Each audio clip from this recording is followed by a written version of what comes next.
Hello दोस्तों, कैसे हैं आप लोग। उम्मीद करता हूँ सब आप अच्छे से होंगे, बढ़िया होंगे, मज़ेदार होंगे। भाई, मैं घूमते घूमते आज फिर से नई वीडियो के साथ हाज़िर हूँ।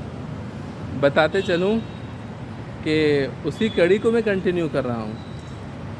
अच्छा, हिटलर जो था, हिटलर ने भी कुछ ऐसा ही किया था अपने टाइम में। जर्मनी के अंदर नाज़ी पार्टी बनाया था, नाज़ी, या कुछ और हो सकता है। नाज़ी जर्मनी ही बोलते हैं, क्योंकि हिंदी में कुछ और हो सकता है और इंग्लिश में कुछ और हो सकता है। उर्दू वाले को उर्दू में कुछ और हो सकता है और बांग्ला वाले ज़ुबान में कुछ और हो सकता है। जिस तरह से उर्दू में जो तुर्की की हुकूमत थी ना, उसको उस्मानिया खिलाफत कहते थे उर्दू में।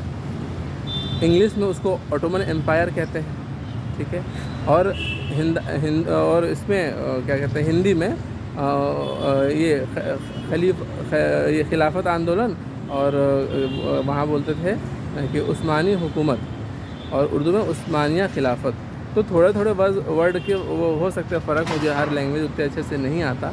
मुराद ये है कहने का, मैसेज जो देना चाह रहा हूँ ये, कि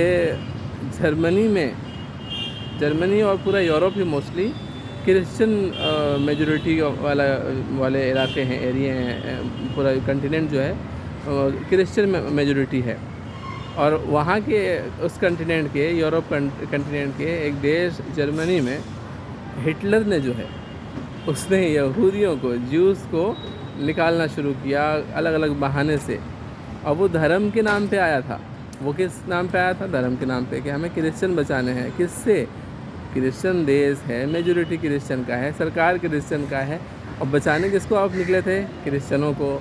लोगों को पढ़ाया बढ़ाया कि यहूदी जो हैं क्या करेंगे, कि आपके देश के लिए ख़तरा है ना, जो है मेजॉरिटी बढ़ता जा रहा है। तो क्या कुछ नहीं किया, उस पर जुल्म सितम किया ताकि ख़ुद को हीरो बनाए रखे, सहरा सजाए रखे, सर पे कुर्सी जो है सजाए रखे।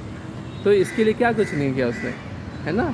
और फिर क्या हालत हुई जर्मनी की, हिटलर खुद की। तो ये बताने वाली बात नहीं है, मैसेज है समझने के लिए। आज की डेट में यही हो रहा है बांग्लादेश में। मैं कहूँ तो बुरा लगेगा लोगों को, लेकिन बांग्लादेश में भी वही हुआ। मुसलमान सरकार, मेजॉरिटी मुसलमानों का, और सेम सरकार 3-4 बार से। और तब बहुत ही हार, मालाएं और पगड़ी पहना के लाया गया था उस सरकार को। अब उसी सरकार से, उसी देश के मेजॉरिटी को कैसे ख़तरा महसूस होने लगा? क्या ख़तरा महसूस होने लगा? तब तो बहुत बड़ी बड़ी बातें करते थे, ठीक है। तो ये सब बातें सिर्फ कुर्सी में आने के लिए होती हैं।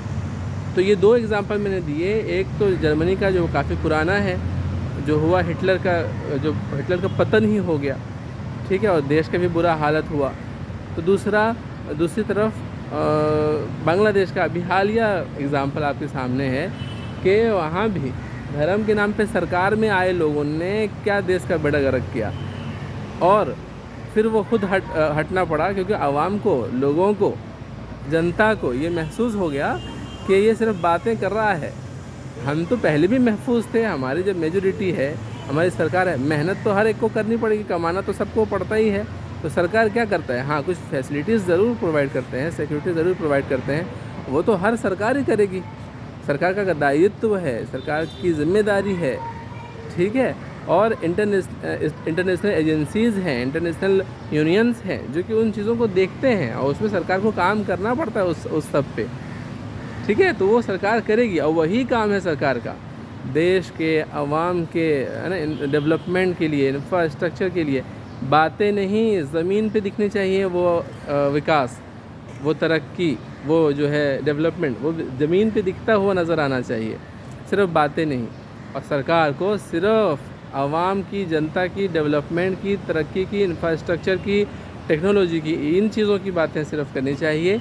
एडमिनिस्ट्रेशन चलाने की बात करनी चाहिए, कैसे देश चलेगा, कैसे तरक्की होएगा, ना कि धर्म की बात करनी चाहिए। धर्म की बात करने के लिए हर धर्म के जो है स्कॉलर्स होते ही हैं, उनकी ज़िम्मेदारी है, उनके ऊपर ही डाल दें, और उनके ऊपर भी मॉनिटरिंग रखें कि वो कुछ गलत डायरेक्शन में ना ले जाए। उन स्कॉलर्स, इस्लामिक स्कॉलर्स पे भी नज़र होनी चाहिए कि वो धर्म को गलत तरीके से ना पेश कर रहे हों, अपने फ़ायदे के लिए ना पेश कर रहे हों। एज़ इट इज़ जो है, बस निगरानी सरकार की सिर्फ रहनी चाहिए, ना कि सरकार का इंटरफेयर हो धर्म पे। किसी भी देश में अगर वो धर्म के नाम पे वो सरकार बनी है तो समझ लो दोस्तों कमज़ोर सरकार बनी है। वो किसी भी चीज़ पे उनका विज़न नहीं था, है ना, कोई कुछ भी विजनरी आइडियाज़ के साथ वो आए नहीं थे देश चलाने के लिए। सिर्फ वो पोलराइजेशन करके जो है नफ़रत फैला के आपस में लड़ा के वो सरकार में आई थी। तो वो कमज़ोर सरकार है, वो मजबूत हो ही नहीं सकती। सरकारें वो मजबूत होती हैं जो मजबूत विज़न के साथ आए, चाहे वो अमेरिका भी हो चाहे दूसरे कंट्री हो। USSR, रसिया कितना बड़ा देश था, कितना बड़ा यूनियन था, ठीक है, देशों का यूनियन था, समूह था, टूट गया इन्हीं चीज़ों के चक्कर में, धर्म के नाम पे, मजहब के नाम पे, रिलीजन के नाम पे, कास्ट के चक्कर में, रेसिज्म के चक्कर में ये टूट गए। और इसका कारण जो है ये था कि सरकारें जो है बेफिजूल और जो है बेबुनियाद मुद्दों को लेकर आए थे। कोई विज़न नहीं था, बस कुर्सी चाहिए था उनको, पावर चाहिए था, पगड़ी दिख रही थी बस। तो ये हम आपको सबको समझना चाहिए, समझदार बनना चाहिए आज के डेट में। धर्म के नाम पे कभी भी वोट ना करें, धर्म के नाम पे कभी भी किसी की बात ना सुने। कोई धर्म की बात करने आए तो समझ जाएं और उनको कह दें मुंह पे कि आप कमज़ोर हैं, आपके पास कोई विज़न नहीं है, इसलिए आप धर्म की बात करने आए हैं। आप तरक्की की बात कीजिए, आपका काम तरक्की करना है, आपका काम देश के इंफ्रास्ट्रक्चर और चीज़ों को देखभाल करना है, सिर्फ आपका काम। धर्म तो हम जिस धर्म के हैं उसको हम मान ही लेंगे, उसको स्कॉलर्स हैं उससे पढ़ ही लेंगे, उससे जान ही जाएंगे। सरकार क्यों बात करे, चाहे वो सरकार पाकिस्तान की हो, वो इस्लाम की बात करे और मैं मुसलमान हूँ, मैं उसके खिलाफत करता हूँ कि सरकार क्यों करे धर्म की बात। सरकार लोगों के भलाई का काम करे तो उसमें हर इंसान का भलाई होगा, चाहे वो हिंदू हो, मुस्लिम हो, सिख हो, ईसाई हो, पादरी हो, कुछ भी हो। तरक्की की बात करे तो उसमें मेजॉरिटी की भी तरक्की हो और माइनॉरिटी की भी तरक्की हो, सबकी एक साथ तरक्की होगी। आप धर्म के नाम पे बांट के कैसे आ रहे हैं सरकार में, और आप मजबूत कैसे हो सकते हैं? नहीं हो सकते दोस्तों। इस बात को हम सबको समझना है। Thank you so much.